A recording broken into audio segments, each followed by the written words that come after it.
শুভ সকাল বন্ধুরা। প্রত্যেক দিনের মতো আজও সকালবেলা উঠেই সামনের গেটটা দেখো খুলে দিচ্ছি। আর এখন বাজে 7টা। অন্য দিনের তুলনায় আজকে উঠতে কিন্তু একটু দেরি হয়ে গেছে। এই পাশের গেটটা খুলে তারপরে এই যে এই পাশের গেটটাকেও কিন্তু খুলে দিলাম। গেটটা খুলেই তারপর সোজা চলে আসলাম বারান্দায়। আর বারান্দায় এসে দেখো বারান্দাটাকে কিন্তু আমি এখন ভালোভাবেই ঝাড় দিয়ে দিচ্ছি।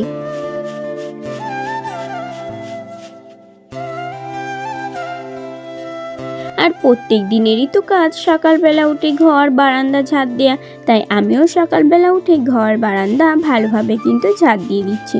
আর এদিকে দেখো কুয়াশার জলগুলো কিন্তু পড়ে বারান্দাটার কি অবস্থা হয়েছে। তারপরে পাশের বাড়ি এক বৌদি চলে এসছে আমাদের বাড়িতে কিছু কথা বলার জন্য। আর আমি এখানে ঝাড় দিচ্ছিলাম বলে ওখানে দাঁড়িয়েছিল। তারপর বললাম ভেতরে আসতে।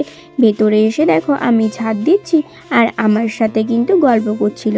আর সাথে কিন্তু কোলে একটা ছোট্ট পাড়া পুচকি ছিল। আর এদিকে দেখো আমার কিন্তু বারান্দাটা ঝাড় দেওয়া হয়ে গেছে। এখন দেখো আমি এই যে সামনেটাকে একটুখানি ঝাড় দিয়ে দিচ্ছি।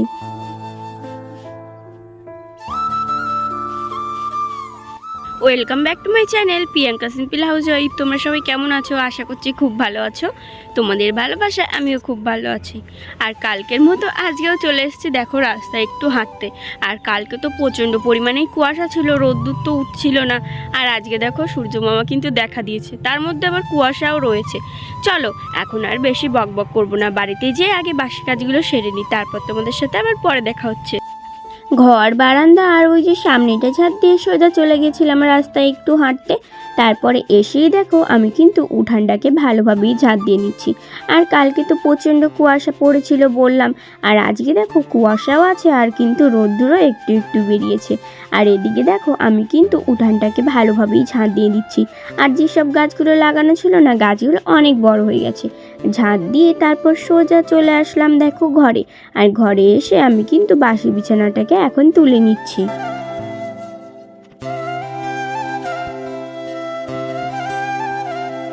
বিছানাটা তুলতে না তুলতেই দেখো কারেন্টটা চলে গেল। আর কারেন্ট চলে গেলে ঘরটা দেখছো কতটা পরিমাণে অন্ধকার। আর ওপাশে যে পর্দাটা আছে আগে খুলতাম, এখন কিন্তু পর্দাটা খুলি না, কারণ রাস্তার থেকে কিন্তু পুরো ঘরের সব কিছু দেখা যায়, সেই জন্যই কিন্তু ওই পর্দাটা খুলি না। আর এদিকে দেখো মশারিটা গুছিয়ে রেখে দিয়েছি, এখন কাঁথা বালিশগুলোকেও গুছিয়ে আমি কিন্তু রেখে দিয়েছি। আর এখন দেখো আমি কিন্তু বিছানাটাকে একটু ভালোভাবে পরিষ্কার করে নিচ্ছি। তারপরেই সোজা দেখো রান্না করার জন্য বাইরে বেরিয়ে আমি ভাবছিলাম যে এই যে এখানে অনেক হেলাঞ্চা হয়েছে, এখান থেকে কিছু হেলাঞ্চা তুলে নিই। সেই জন্য দেখো আমি কিন্তু এখান থেকে হেলাঞ্চা তুলে নিচ্ছি।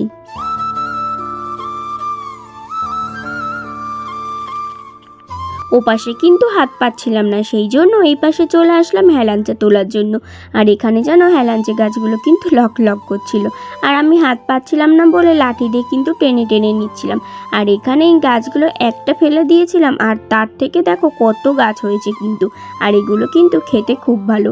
হেলাঞ্চাগুলো তুলে তারপর দেখো সোজা চলে আসলাম আমি কিন্তু বাসনগুলোকে মাজতে। বাসন মাজা হয়েছিল না, আর এখন এসে দেখো আমি কিন্তু বাসনগুলোকে ভালোভাবেই মেজে নিচ্ছি।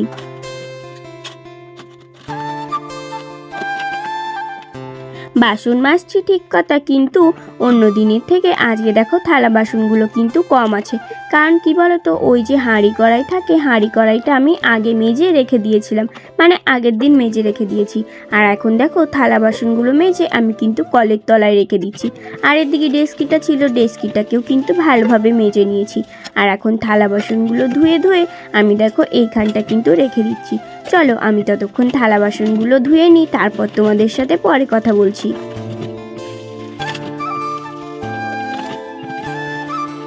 থালা বাসনগুলো ধুয়ে সোজা স্নান করে দেখো গোপুসোনাকে পুজো দিয়ে দিয়েছি। আর এই দেখো গোপুসোনাকে আজকে কেমন লাগছে অবশ্যই কিন্তু কমেন্ট করে জানিও। তারপর সোজা চলে আসলাম রান্নাঘরে রান্না করার জন্য। আর দেশলায় কিন্তু দুটো কাঠি ছিল। আর এদিকে দেখো আগুন জ্বালাতে যাচ্ছিলাম, তেমন জ্বলছিল না। তারপরে ভালোভাবে পাটকাঠিগুলোকে ধরিয়ে আমি কিন্তু উনানের ভেতর দিয়ে দিয়েছি। আর এখন দেখো ডাল আমি দিয়ে দিলাম কড়াইয়ে। ডালটা আমি কিন্তু এখন ভালোভাবে ভেজে নেবো, তারপরে কিন্তু ডালে জল দিয়ে দেবো। আর এই দেখো কালকে সেই লাল শাকটা এইভাবে প্লাস্টিকে কিন্তু বেঁধে রেখেছিলাম, তাহলে শুকাবে না। আর দেখো পুরো কিন্তু টাটকা আছে, মনে হচ্ছে এইমাত্র তুলে নিয়ে আসলাম। কালকে নিয়ে এসেছিল আর এতে রেখে দিয়েছিলাম বলে এরকম রয়েছে। আর কি রান্না করব দেখি, লাল শাক ভাজবো আর এই যে কড়াইতে ডাল দিয়েছি, ডাল রান্না করব। বর বলছিল যে কালকেও নাকি ডালটা খেতে ভালো হয়েছে, সেই জন্য আজকে আবার ডাল রান্না করছি। তো চলো আমি আগে এই লাল শাকগুলো কেটে নিই, তারপর তোমাদের সাথে পরে দেখা হচ্ছে। কালকে তো তোমরা দেখলেই পালং শাক খেয়েছি, আর আজকে সেই জন্য লাল শাকটা ছিল, লাল শাকটাকে আজকে খাবো ভাবছিলাম। আর এখন দেখো লাল শাকগুলোকে আমি একটা একটা করে বেছে এখন কিন্তু লাল শাকগুলোকে কেটে নেবো। আর কালকে পালং শাকগুলো অনেক বড় বড় ছিল বলে ওই সবুজ ঝুড়িটাই রেখেছিলাম, আর আজকে দেখো লাল শাক তো অল্প কটা আছে, সেই জন্য কিন্তু এই লাল পেটিটাই কেটে কেটে আমি এখন রেখে দিচ্ছি। চলো আমি ততক্ষণ লাল শাকগুলো কাটতে লাগি, তোমরা ততক্ষণ পুরো ভিডিওটা দেখে চ্যানেলটিকে সাবস্ক্রাইব করতে লাগো।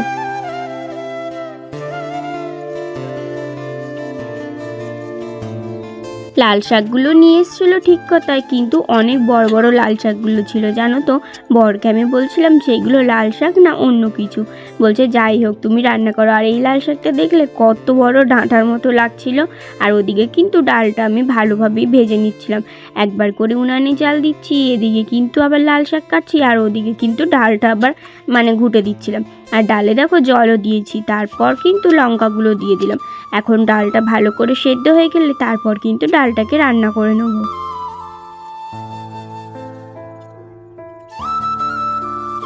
কালকে আমি মুগ ডাল পেঁয়াজ ফোড়ন দিয়ে করেছিলাম বলে এক দিদিভাই কমেন্ট করেছিল যে বনু ডালটা খেতে কেমন হয়েছিল, পেঁয়াজ ফোড়ন দিয়ে করেছিলে তো। আর কি বলো তো, ডাল জানি মুগ ডাল পেঁয়াজ ফোড়ন দিয়ে করে না, তাও আমি করেছিলাম আর আমার কাছে কিন্তু খেতে খুব ভালোও লেগেছিল, কারণ আমি কিন্তু ডাল খাই না, তাও ভালো লেগেছিল। আর এদিকে দেখো ডালটা সেদ্ধ হয়ে গেছে, ডালটাকে আমি কিন্তু ঘুটে দিচ্ছি। আর এদিকে লাল শাকও কেটে রেখেছি, আর কাঁচকলাগুলো ঘরে থেকে নষ্ট হয়ে যাচ্ছিলো, কাঁচকলা আলু আর ওই যে হেলেঞ্চাগুলো তুললাম না, ওইগুলো দিয়ে কিন্তু তরকারি রান্না করব। চলো আমি ততক্ষণ রান্না করতে লাগি, তারপর তোমাদের সাথে পরে কথা বলছি।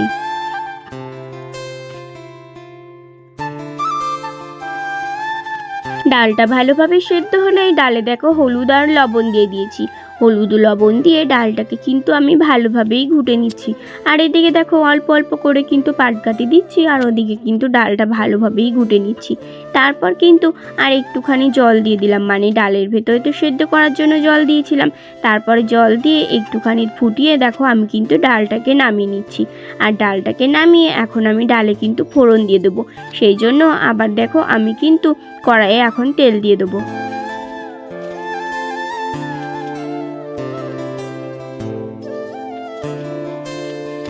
কড়াইয়ে তেল দেওয়ার পর তারপর দেখো তেলটা গরম হলে আমি একটু জিরে দিয়ে দিয়েছি, আর এখন কিন্তু পেঁয়াজ দিয়ে দিচ্ছি। আর পেঁয়াজ কেটে রেখেছিলাম, লাল শাকের জন্য কেটে রেখেছিলাম, আর এই যে ডালের জন্য কেটে রেখেছিলাম। আর আজকেও কিন্তু কালকের মতো সেই পেঁয়াজ দিয়েই রান্না করছি। চলো এখন আর বেশি বকবক করবো না, আমি ততক্ষণ ডালটা রান্না করতে লাগি। তোমরা যারা যারা নতুন ভিডিওটা দেখছো অবশ্যই কিন্তু চ্যানেলটিকে সাবস্ক্রাইব করে দিও। আর এখন বেশি বকবক করছি না, ডালটা আগে ফোড়নে দিই, তারপর তোমাদের সাথে পরে কথা বলবো।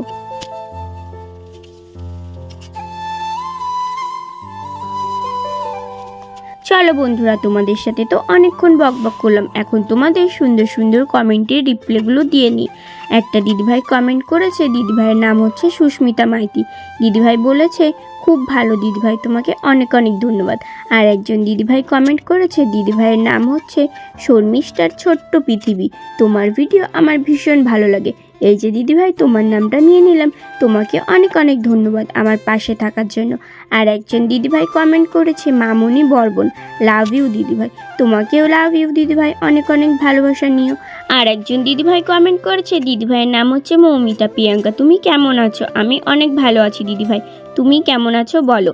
আর তোমাদের সবাইকে জানাই অনেক অনেক ভালোবাসা, অনেক অনেক শুভেচ্ছা, তোমরা আমার পাশে এইভাবেই থেকো।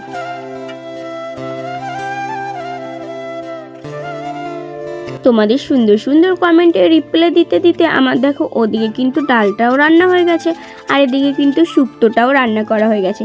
আর একজন দাদাভাই কমেন্ট করেছে, দাদাভাইয়ের নাম হচ্ছে সেলিম খান। দাদাভাই কমেন্ট করেছে, আজ প্রথম কমেন্ট আমি করলাম, দিদি তোমার ভিডিও দেখার জন্য অপেক্ষা করি, দিদি কেমন আছো? আমার নাম নিও বাই।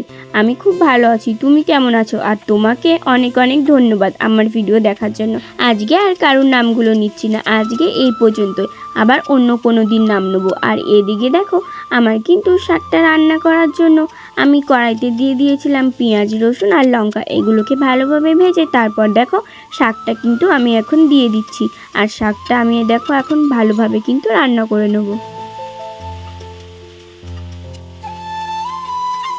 আর আমার কিন্তু সব রান্না বান্নাই হয়ে গেছিলো, শুধু এই শাকটাই ছিল। তাই জন্য দেখো শাকটাকে ভালোভাবে কিন্তু আমি একটু রান্না করে নিচ্ছিলাম। আর সবগুলো আগে করলাম কারণ ভাবছিলাম যে শাকটা লাস্টে করব। আর এদিকে দেখো রান্না করা হয়ে গেছে আর শাকটাও আমার ভাজা হয়ে গেছে প্রায়। ওটাকে উনানের পর রেখে কাঠগুলো দেখো আমি সুন্দরভাবে বেঁধে ওই সাইডে রেখে দিলাম।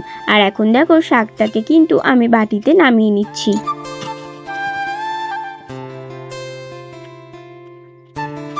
শাকটা বাটিতে তুলে তারপর দেখো সোজা কিন্তু গোপুসোনাকে পুজো দিয়ে সোজা চলে আসলাম খেতে। আর তোমাদের সাথে কিন্তু সকালবেলা পুজোটাই শেয়ার করি, দুপুরবেলা পুজোটা আর শেয়ার করি না, অন্য কোনো দিন শেয়ার করব। আর এদিকে দেখো দুজনে ভাত খাচ্ছি আর গল্প করছিলাম। আর আজকের ভিডিওটা তোমাদের কেমন লাগলো অবশ্যই কিন্তু কমেন্ট করে জানাবে। দেখা হচ্ছে আবার নেক্সট ব্লগে। সবাই ভালো থাকবে, সুস্থ থাকবে, সাবধানে থাকবে। ধন্যবাদ।